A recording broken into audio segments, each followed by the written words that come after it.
자, 오늘 말씀의 제목이 사후 심판을 대비하라 라고 그랬는데요. 우리가 읽어본 히브리서 9장 27절 한 번 죽는 것은 사람에게 정해져 있다. 사람에게 정해져 있다는 얘기죠. 그리고 그 위에는 뭐가 있다? 심판이 있다. 심판이 있다. 그래서 죽는 것은 정해져 있어. 정해져 있다. 그러니까 안 바뀐다는 얘기죠. 그러니까 누구나 죽는다는 얘기죠. 늘 얘기했듯이 사람에게는 세 종류의 죽음이 있다. 첫째는 영적인 죽음. 죽음의 정의는 뭡니까? 생명과 단절되는 것. 한마디로 분리되는 것을 죽음이라 분리. 그러니까 우리가 하나님과 분리된 상태가 영적으로 죽은 상태죠. 그러니까 영적으로 죽음이 왔기 때문에 그 결과로 결국 어때요? 영적으로 죽은 이유는 죄 때문에 그런 거 아니겠어요? 그러니까 죄의 결과로 결국 또 뭐가 왔어요? 육체적인 죽음도 오죠. 그래서 한 번 죽는 것은 정해져 있다. 그 저기서 죽음이라는 것은 육체적인 죽음을 의미하죠. 이미 영적으로 하나님 알지 못한 자들은 영적으로 죽어 있는 상태지만 그것을 끝이 아니라 또 우리 육체도 죽죠. 그 육체가 죽는다는 것은 결국 우리 육체 안에 머물고 있는 성령 또는 머물고 있는 성령이 아니죠. 머물고 있는 영혼. 그래서 영혼과 육체가 분리되는 것이 결국 죽음이죠. 우리가 배고프면 밥을 안 먹으면 배고파서 배고파, 어디가 아프면 아파, 막 고통을 느끼잖아요. 근데 사람이 죽으면 고통을 느껴요, 못 느껴요? 못 느껴죠. 그러니까 실상 고통을 느낀 것은 우리 육체가 아니고 육체 안에 머물고 있는 영혼이 고통을 느낀다라고 우리가 이해하게 됩니다. 자, 그래서 사람이 죽는다는 것은 영혼과 육체가 분리되는 것을 의미하는데요. 그래서 누가 죽으면 돌아가셨어요 그런다 그랬죠? 돌아가셨어요.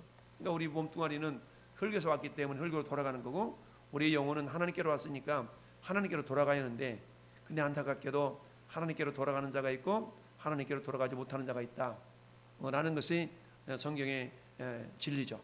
그래서 이와 같이 그리스도도 많은 사람의 죄를 담당하시려고 단번에 들이신 바 되셨고, 이사야 53장 6절 말씀처럼 우리는 다양 같아서 그릇 행하여 각기 제 길로 갔지만 우리 아버지 하나님께서는 예수님은 어때요?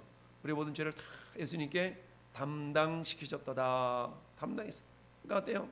그 예수님이 죄를 다 담당하시고 마지막 십자가에서 어때요? 내가 다 이루었다. 테텔레스타 하면서 돌아가신 거 아니겠어요? 다 이루었다. 이게 다 이루었다라는 단어는 상업적인 용어라고 그러잖아요. 상업적인 용어. 내가 누구한테 가가지고 어느 가게 가서 외상을 줬어. 외상.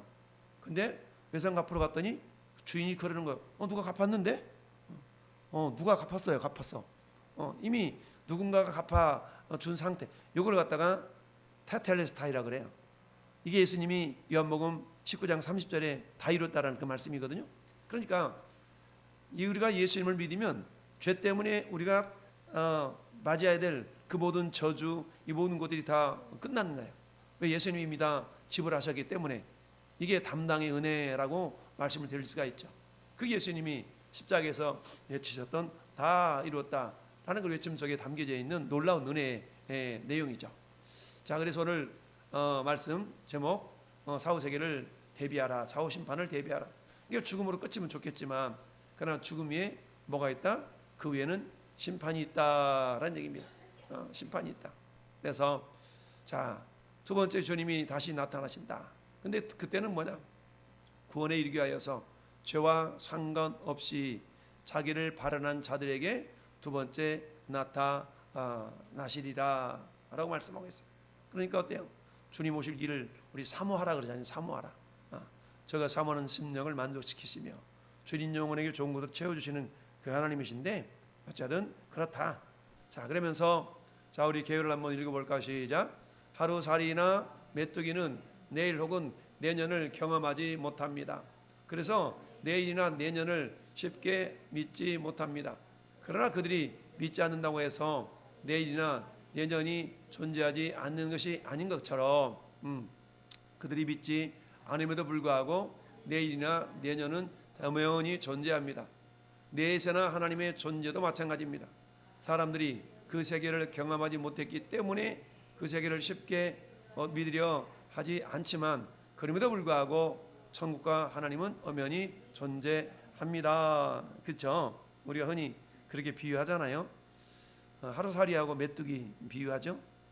하루살이가 어느 날 메뚜기를 친구 먹었어요. 그래가지고 신나게 놀다가 이제 저녁 때가 되니까 메뚜기가 뭐라고 얘기합니까? 야, 하루살이야, 우리 내일 놀자. 그랬더니 하루살이가 뭐라고 대답했다고요? 내일이 뭔데? 그랬다는 얘기죠. 그러니까 하루살이한테는 내일이라는 개념이 없잖아요. 그러니까 이렇게 해서 이제 하루살이는 죽고 메뚜기만 남아서 너 친구 없을까? 이러고 있는데 개구리를 만났네? 그래 개구리하고 메뚜기하고 친구 먹다가 한참 놀았는데 겨울철이 다가오니까 개구리가 뭐라고 얘기했어요? 야, 우리 메뚜기야, 우리 내년에 놀자. 그랬더니 메뚜기 하는 소리가 뭐라고요? 내년이 뭔데? 메뚜기한테는 내년이라는 개념이 없죠. 그래서 우리가 메뚜기도 한철이라는 말이 있는 것처럼 하루살이에게 내일이 개념이 없듯이 메뚜기에게는 뭐가 없어요? 내년이라는 개념이 없는 거죠. 이와 마찬가지로 사람이라는 존재는 어때요? 엄마 뱃속에 있을 때는 이 세상이처럼 화려할 것을 알지 못하죠. 그쯤 엄마 뱃속에서 나와보니까 야, 이 세상이 이렇더라. 또 확장해서 나간다면 이 세상이 이렇게 살아가지만 또 다른 죽음 위에 그런 세상이 있음을 여전히 우리는 또 알지 못하고 경험되지 않았기 때문에 믿지 못할 수가 있지만, 그렇지 않고 저기 있는 말처럼 내일도 존재하고 내세도 존재하고 하나님도 존재하고 그렇다라는 얘기죠. 우리 인간들은 자기가 믿고 싶은 것만을 믿으려고 하는 경향이 있잖아요. 그러니까 전하다 보면은 우리 그 만화 전도지에 있는 것처럼 하나님 어디 있어? 죽으면 그만이지. 이렇게 말하는 사람들이 실질적으로 많이 있잖아요. 죽으면 그만이다. 죽으면 그만인 줄 알기 때문에 스스로 목숨을 끊고 막 이런 일들이 발생하는 거 아니겠습니까? 자, 그래서 우리 천국 내비게이션에 기록되어 있는 것처럼 우리 인생이라는 것은 어때요? 저 하나님으로부터 우리의 영혼을 또 빚어졌고 저 흙으로부터 우리 육체가 빚어진 존재다. 그래서 죄 때문에 결국 이 땅 한평생을 살아가지만 결국 죽음이 오면 우리의 영혼은 하나님께로 가야 되고 우리의 육체는 흙으로 가야 되는데, 그런데 영혼이 하나님께로만 가지 않더라는 얘기죠. 그 영혼이 어디 갈 수가 있어요? 저 마귀와 사자들을 위해 준비된 지옥, 이곳에 갈 수가 있다라는 얘기죠. 그러니까 영혼의 감옥인 이곳에 가면 안 되는데 그곳에 갈 수가 있다는 얘기죠. 그러기 위해서 하나님께서 예수님을 이 땅에 구원자로 보내주셨다. 그런데 세상에 많은 사람들이 자칭 구원자라고 하는 사람들이 많죠. 그런데 모든 사람들은 어때요? 모든 사람들은 구원자가 될 수가 없는 결정적인 두 가지 이유가 있다. 첫 번째는 뭐 때문에? 구원자의 절대 조건 두 가지가 있는데, 그것은 첫째는 죄가 없어야 된다는 얘기예요. 죄가 없어야 된다. 근데 성경은 모든 사람이 죄를 범하였으며 하나님의 영광을 이루지 못한다. 이게 모든 사람이 죄인이에요.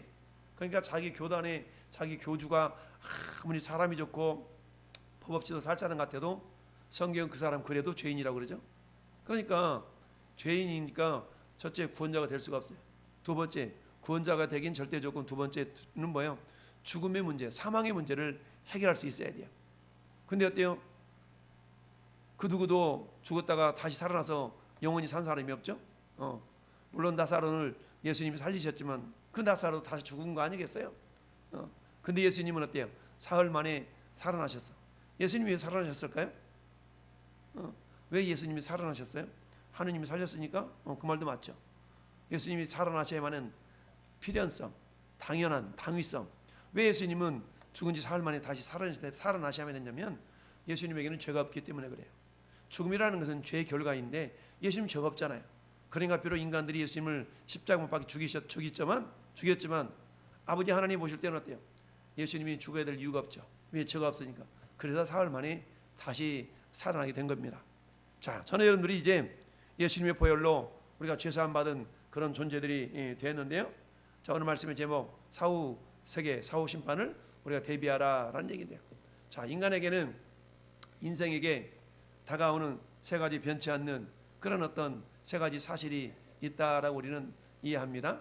첫 번째 뭐라고요? 모든 사람은 다 죽는다는 얘기죠. 모든 사람이 죽어요. 죽음을 피해가는 사람은 아무도 없어요.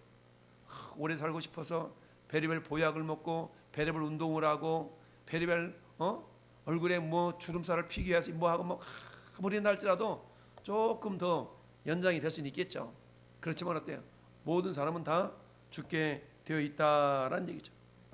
그래서 모든 사람 죽는데 죄에서 그런 사망이요 하나님은 사는 그리스도 예수 우리 주 안에 있는 생명이다 말합니다. 그래서 인생에게 다가오는 세 가지 변치 않는 사실이 있는데, 첫 번째 모든 사람은 죽는다는 거. 두 번째는 뭐라고요? 갈 때는 순서가 없다는 얘기죠. 올 때는 순서가 있잖아요. 올 때는 순서가 있지만 근데 갈 때는 순서가 없다. 이 자리에 우리 조 목사님이 가장 먼저 오셨네. 가장 먼저 오셨지만 갈 때는 달라. 가장 젊은 사람이 먼저 갈 수도 있고 순서가 없잖아요. 그래서 갈 때는 순서가 없다는 사실. 자, 누가복음 12장 20절 말씀에 예수님이 그러잖아요. 부자가 잔뜩 창고 짓고 내 영혼아 열이 쓸 물건을 쌓아두었으니까 먹고 즐기고 마시고 즐거워하자. 그랬더니 예수님 뭐라 말씀하세요? 야, 이 어리석은 인생아, 오늘 밤 네 생명을 내가 취하면 너 쌓아놓은 거 누가 되겠냐? 라고 하면서 주님이 책망하면서 그렇게 말씀하셨던 내용도 있죠. 이런 것처럼 갈 때는 순서가 없다는 거죠. 세 번째, 그 위에는 뭐다? 죽음 위에는 천국과 지옥이 있다라는 얘기죠. 그래서 영적인 중간지대는 없죠. 그래서 죽음 위에는 반드시 천국과 지옥의 세계가 있다. 우리 잘 아는 것처럼 마태복음 25장에는 양과 염소의 비유가 있어요. 양은 오른편에 염소는 왼편에 두죠. 그 가운데 염소로 대비되는 믿지 않는 사람들, 악한 사람들은 어디로 가라 그래요? 마귀와 그의 사자들을 예비된 불로 들어가라. 이게 지옥이죠. 그리고는 어때요? 양으로 염소된 의인들은 내가 너를 예비된 영원한 하나님의 나라, 그곳으로 들어가라라고 말씀하고 있죠. 그래서 마태복음 25장 34절에는 자, 마태복음 25장 34절에는 시작. 그때 임금이 그 오른편에 있는 자들에게 이르시되 내 아버지께 복받을 자들이여 나와 창세로부터 너희를 위하여 예비된 나라를 상속받으라. 아멘. 그 예비된 나라가 어디예요? 천국이죠. 천국. 그와 반면에 왼편에 있는 염소 같은 자들에게는 뭐라고 말씀해요? 왼편에 있는 자들에게는 이르시되 저주를 받은 자들아 나를 떠나 마귀와 그 사자들에 예비된 영원한 불에 들어가라. 영원한 불이 어디야? 지옥이잖아요. 그러니까 이처럼 천국과 지옥이 있다는 것을 성경은 말씀해 주고 있다. 계시록 20장 12절에도 역시 뭐예요? 심판에 대해 말씀하고 있죠. 같이 읽어봐요. 또 내가 보니 죽은 자들이 큰 자나 작은 자나 그 보좌 앞에 서 있는데 책들이 펴 있고 또 다른 책에 펴졌으니 곧 생명책이라. 죽은 자들이 자기의 행위를 따라 책들에 기록된 대로 심판을 받으리니. 아멘. 여기서 심판받는다라는 얘기는 결국 지옥 갈 영혼들을 말하는 것이죠. 왜냐하면 의인들은 심판을 면한다라고 성경이 말씀하고 있기 때문이죠. 자, 그래서 죽음 위에는 천국과 지옥의 세계가 있음을 우리는 늘 믿고 있고 알고 있고, 또한 이것을 어떻게 해야 됩니까? 늘 전해주는 그런 사람들이 되어야 된다라는 얘기입니다. 자, 그 다음에 그럼 누가 심판을 받든가? 심판받는 사람에 대해서 성경이 기록하기를 첫째 어떤 사람이 심판받는다고요? 살인한 사람들, 살인자들이 심판을 받아요. 살인자를 어떻게 심판받는다고 성경 말씀하고 있나? 읽어봅시다. 시작. 옛사람에게 말한 바 살인하지 말라. 누구든지 살인하면 심판을 받게 되리라 했다는 것을 너희가 들었으나. 아멘. 그렇죠? 그러니까 살인하면 누구든지 심판을 받는다라는 얘기입니다. 그러니까 살인자가 심판받는다. 두 번째 어떤 자가 심판을 받아요? 율법을 모르고 혹은 알고 범죄한 자들. 우리가 이렇게 표현하잖아요. 알고 지은 죄, 모르고 지은 죄. 그렇죠? 알고 지은 죄, 모르고 지은 죄. 근데 중요한 것은 뭐예요? 그 죄를 회개하면 용서를 다 받죠. 그런데 회개하지 않으면 알고 짓든 모르고 짓든 거기에 대해서 분명한 심판이 있다라는 얘기입니다. 로마서 2장 12절 읽어봐요. 무릇 율법이 없이 범죄한 자는 또한 율법 없이 망하고 무릇 율법이 있고 범죄한 자는 율법으로 말미암아 심판을 받으리라. 아멘. 여러분, 우리가 세상에서도 그렇잖아요. 어떤 법이 있는데 법을 어기면 몰랐는데요. 물론 참작은 되지만 죄가 없다라고 하기까지는 않잖아요. 그래서 세상에서도 어떤 법이 있는데 그 법을 우리는 모를 수 있잖아요. 그렇지만 어때? 행동하다 보니까 그 법을 어길 수가 있어요. 법을 몰랐는데 법을 어길 수가 있어. 그러고는 어때요? 있는 줄 알면서도 어길 수가 있고. 그럴 때 어때요? 거기에 대한 죄에 대한 심판이 반드시 있게 되죠. 그러니까 죄는 형벌이 따라오잖아요. 그래서 특별히 우리 운전하시는 분들은 뭐 신호 위반하면 딱지 얼마, 벌점 얼마 이런 게 다 이렇게 따라오게 되죠. 이걸 형벌이라고 얘기하죠. 자, 이처럼 법을 알고 짓든 모르고 짓든 범죄한 자에게는 반드시 심판이 있다는 얘기. 그 다음에 세 번째는 뭐다? 진리를 믿지 않는 사람들, 진리를 믿지 않는 사람들에게도 심판이 있어요. 자, 데살로니가서 2장 12절 읽어봐요. 진리를 믿지 않고 불의를 좋아하는 모든 자들로 하여금 심판을 받게 하려 하심이라. 아멘. 진리를 안 믿는다. 그러면 진리를 안 믿는다는 얘기는 한마디로 뭘 안 믿는 거예요? 예수님을 안 믿는 거죠. 예수님이 길이요 진리요 생명이시기 때문에 진리를 믿지 않는다는 예수 안 믿는다는 얘기입니다. 그래서 그런 자들은 반드시 심판이 있다라는 얘기죠. 참 이게 사람들 이 표정을 보면, 이 전도하다 보면 사람들 표정이 보이잖아요. 어떤 사람들은 표정이 그래도 좀 환한 그런 표정을 가지고 지나가는 사람이 있고, 어떤 사람은 그냥 온갖 가지 풍상 다 짊어진 것처럼 얼굴이 굳어있는 사람도 있거든요. 어떨 때는 막 무서워. 어머나 저렇게 굳어가지고 확 화난 것처럼 이 지나가는 사람도 있는 거 보면 참 본인들은 모를까 이렇게 막 인상 쓰는 듯이 지나가는 그 모습을 우리는 항상 어떤 모습으로? 환한 모습으로. 그렇죠? 네요. 우리 안에 누가 계시니까? 하나님 계시니까. 우리 안에 하나님께서 계시는데 그 우리 한국말로 한글로 얼이라고 하죠. 얼. 그렇죠? 성령을 우리 얼이라고도 표현할 수 있죠. 그러니까 우리 이걸 뭐라고 그래 표현해요? 두 글자를 얼굴이라고. 얼굴. 얼이 들어있는 굴이에요. 그러니까 굴을 통해서 얼이 나와야 돼. 얼. 그래서 사람들은 옛날에 뭐래요? 눈도 뭐라고 표현해요? 눈구녕이라고 해요. 눈구녕. 코도 뭐라고 그래? 콧구멍. 입구멍. 귀도 귓구멍. 땀도 땀구멍. 우리 피부도 구멍이에요. 구멍. 그러니까 성령님이 우리 안에서 어떤 무엇으로 표현해, 무엇으로 나타날 수 있어요? 가장 기본적으로 우리 얼굴의 표정으로 나타나는 거예요. 표정으로. 이 굴을 통해 나타난다고. 그래서 얼굴, 얼이 담겨진 굴이라고. 그 굴에서 얼이 나와야 되거든요. 근데 성령님은 어떤 영이에요? 희락의 영이잖아요. 성령이 희락의 영인데, 아니 희락의 영이 우리 안에 있는데 뭐 아무리 생각이 골똘히 잡혔다고 그래도 걸어다니는 사람 표정 보면 막 아유 그냥 막 굳어가지고 무서워 이런 표정을 하면 안 된다는 얘기죠. 우리도 항상 여자분들은 거울을 많이 보지만 우리 남자도 거울을 많이 봐야 돼. 그래서 운전하시는 분들이야 거울을 뭐 자주 보지만 항상 걸어갈 때 남들이 내 모습을 볼 때 내 표정이 굳어있지는 않을까 한번 점검해보고, 물론 사람을 의식해서라기보다도 내가 그런 존재이기 때문에 항상 표정을 밝게, 우리 하나님이 내 안에 계시는데 할렐루야 이런 모습을 이렇게 우리가 나아갈 수 있어야 된다라는 얘기입니다. 그래서 진리를 믿지 않는 사람들도 뭐한다? 심판을 받는다. 그 다음 네 번째 어떤 사람이 심판을 받아요? 예수를 믿다가 배교한 자들.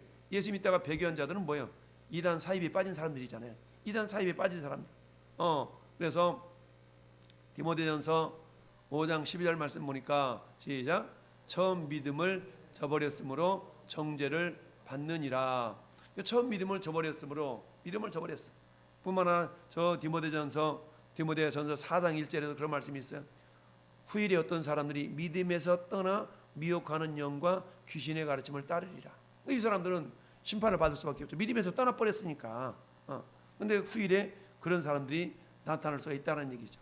그래서 예수를 믿다가 배교한 자들은 심판의 대상이다. 그 다음에 죄를 지은 사람들, 당연히 죄 지은 사람들도 심판의 대상이 될 수가 있겠죠. 그래서 24절 말씀 보니까 어떤 사람들의 죄는 밝게 드러나 먼저 심판에 나가고 어떤 사람들의 죄는 그 뒤를 따르리니. 우리 세상에도 그러잖아요. 어떤 사람이 심증은 있는데 뭐가 없어요? 물증이 없어. 그러니까 우리가 증거주의이기 때문에 증거가 없으면 그 사람을 판단을 못하잖아요. 그러니까 막 검찰들이 그냥 막 검사들이 경찰들이 뭐 하는 거예요? 증거 찾는 거예요. 증거. 이봐 증거 있잖아.